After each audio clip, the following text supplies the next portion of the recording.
You don't want to be like Omowumi.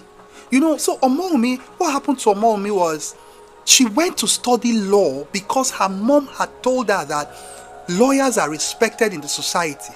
And so Omowumi went to study law, and she was called to bar, and she began to practice.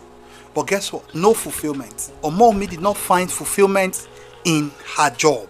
Omowumi did not find fulfillment. Omowumi hated every day of practice. Why so? Because whatever Omowumi is doing, she's doing it because that is what they told her to do. But by 31, Omowumi quit. Omowumi said, no, I cannot live this frustrated life. And she started her food business.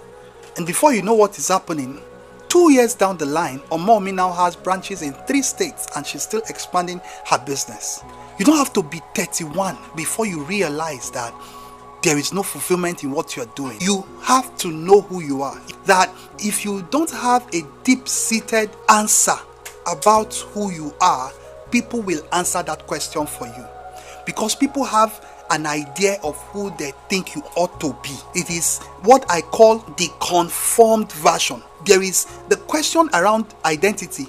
You want to clarify by asking yourself, who am I? What do I believe in? What have I been exposed to?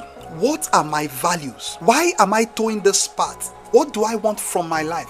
Who does God say I am? When you ask these fundamental questions, it brings clarity to your life. If you don't answer the question, who are you? People will define you based on what they feel you should represent or what they feel you should be doing.